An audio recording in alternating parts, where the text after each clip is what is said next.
It's Christmas time, and of course you're away from home, and we're here to call on to defend our country, and we wanted to give it the best we could. In the meantime, the Germans had dropped leaflets for them, leaflets saying this was our pass to warm bed, and if we wanted to see our sweethearts again, and so on. The type of leaflets that was trying to encourage us to give up. And of course, that was a perfect paper for us to use to relieve ourselves, what have you. Of course, they'd play the Christmas carols that we would hear, and then trying to encourage us to do. And you can see why General Rlph sent the word nuts when we were asked to surrender, because actually it was probably much more than that, but that was printable stuff, so on. We kind of used some vulgar words at the time that we wouldn't use in the press or today. But anyway, the nuts has centered on for this many years from that, because we were not about to give up. But even though they encouraged us to, the Germans did, so on. But it did block their advance on there, and that was the end of it for that part.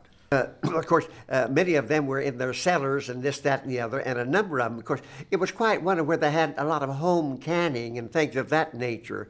And so they might have canned meat. This was before the days of freezers and that type of thing. And they would cook meat and put it into jars and pour lard over it, which would be melted fat from hogs, so on, to preserve this. And so we could get a jar of meat with them that they might share with us, and scrape the lard off of it and eat the cooked meat from that.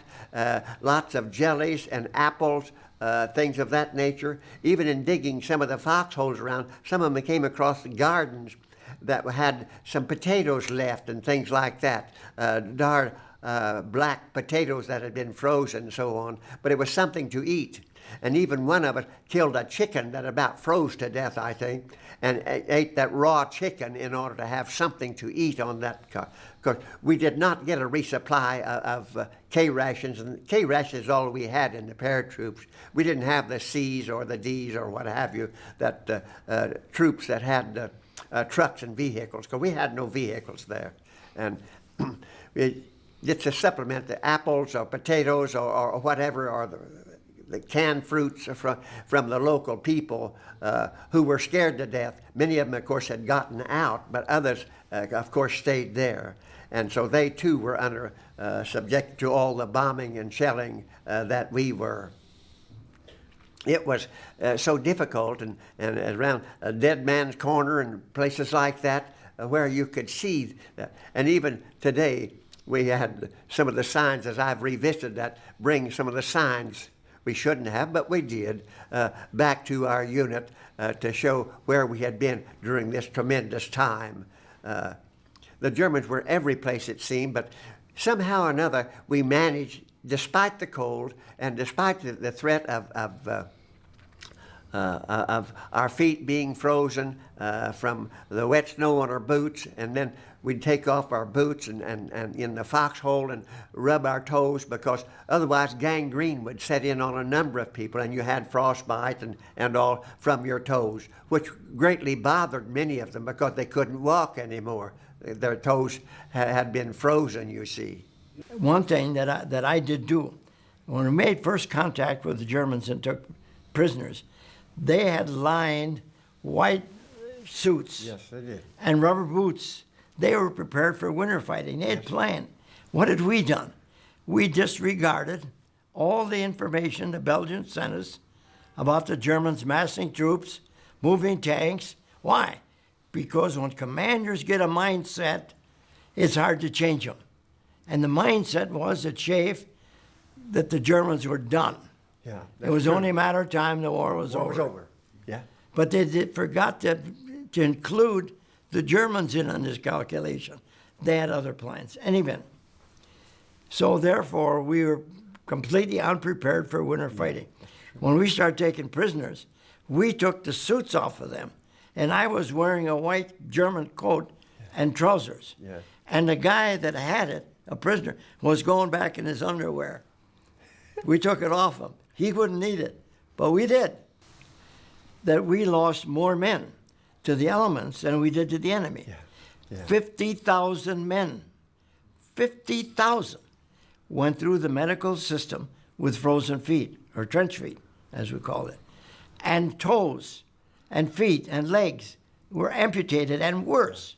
Yeah. We were completely unprepared. I didn't have an extra pair of socks. I had a pair of leather boots that were wet all the time. Yeah. We lost all kinds of men.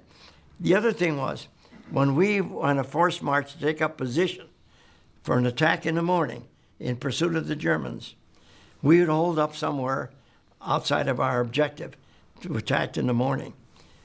When we would start this forced march, we would leave our blankets and shelter halves behind because they didn't want to impede our advance. Yeah. We'll bring them up to you when you get settled. Most of the times they never did.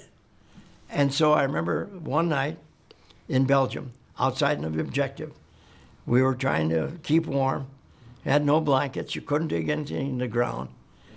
And I had a fellow who was going to be with us today.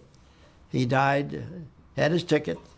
This fellow, the picture he gave to me, Albert Tarbell, was a Mohawk Indian. And he joined the paratroopers out of the Indian reservation.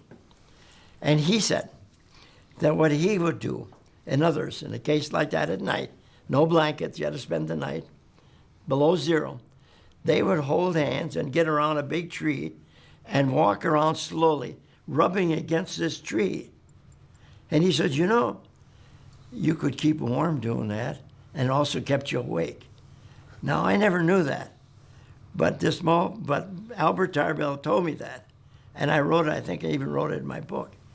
And he was right. That was something that the Indians knew. We try to get 2 men to a foxhole so one could get, 5 minutes sleep, 10 minutes sleep, and 2 men could keep each other warmer than one man by himself. And then while one could take off your boots and rub your toes and maybe take your wet socks, put under your arms or in your crotch of your legs to dry from the heat of your body, so on, so that you could put them back on and protect your feet. And I did not get frostbite on my feet because of taking off your boots and rubbing. With 2 men in a foxhole, one would be firing and the other could be working there until you were needed and drying your feet and so forth. So it was one of, again, fighting the weather just as much as fighting the enemy, because they were not always attacking, nor did we attack. We were holding at that time, and that's not used to a paratroop unit. We were attack unit, light weapons, that type of thing. We had no artillery to fight back or what have you. We had our bazookas, our hand grenades, and our rifle to stop the Germans, and that part we did. As a matter of fact, we had a large truck in the center of Bastogne that had a bunch of mines on it and all. And the demolition squad was there unloading those mines. But it got a direct hit and wiped all of them away off the map, right there with one shell. Close to about the 16th or 17th of January, as a matter of fact, I think, when we knew it. Because it seemed like about a month from the time it started till the time that it was turned the opposite against the Germans. And of course, after that, you could take prisoners by the hundreds, so on, from the Germans, because they knew that that was the end of it. So from that moment on, it was one of not defending positions. It was one of taking prisoners from the Germans, so on, and knew that the war was over then, because at that time, when you had whole units would surrender to you, and you were not equipped, we as paratroop units, to handle that many. So we might corral them in a barnyard or something of that nature and strip them of their weapons, so on, to hold them until the ground troops got there and could take over that position. And that is at the point where we started to pursue the Germans. Yeah. And with us, in our sector, it was after we stopped them at Bra and along that line, then they started in retreat and we were after them. Now, the Bulge wasn't over yet, but the tide of battle had turned. Yeah, that's right. We had stopped them, and they began to pull back. And historians set a date shortly after that where the Battle of the Bulge ended, where the Germans had given up all they'd taken and were then on a defensive, retreating back to Germany. So it was with us. It was right after the battle we prepared for at Bra. Yeah. And now, the war continued, obviously. The Battle of the Bulge was in its was in its apex in the first days when the Germans broke through 2 Green divisions up in the Ardennes. 2 regiments surrendered intact. 2 U.S. regiments. Green troops, Intact. The largest number of troops that surrendered since Bataan, U.S. And the Germans had made great strides and were pushing forward. And I think history will probably record that if it wasn't for the 101st and the 82nd, which come back from Holland, even though short-handed, men not there, not prepared for winter fighting, were called in it, and their quick reaction of combat, that's true, combat veterans saved the day. And who saved the day? It was the privates led by non-commissioned officers that carried the attack to the enemy.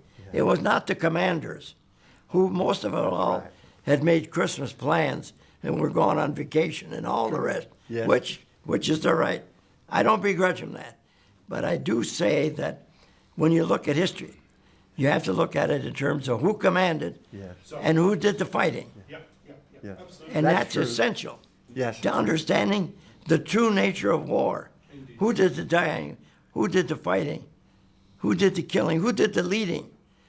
You know, Patton was a great general. Yes. I don't, but I was a platoon leader, and there was 300 or 400 miles between us. I never saw him.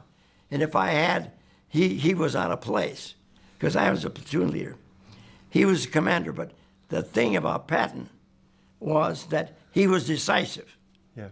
He could make a decision, and he could seize an opportunity. Yes. A lot of commanders couldn't. So Patton was decisive. He was a commander. But to watch a movie and to think that Patton was out in front with a pearl-handled pistol leading the charge, if you believe that, you believe in the tooth fairy. No.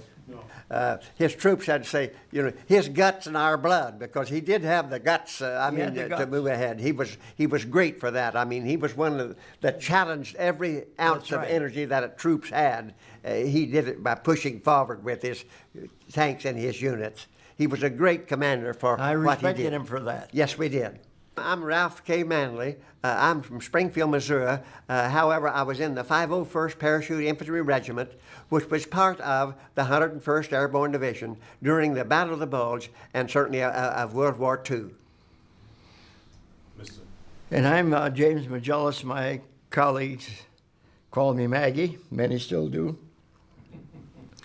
I entered service as a second lieutenant out of school. Joined H Company, the 504th Parachute Regiment. I landed in Africa, joined the 504, and for the rest of the war, from that point forward, till we occupied Berlin at the end of the war, I was still in the same rifle company.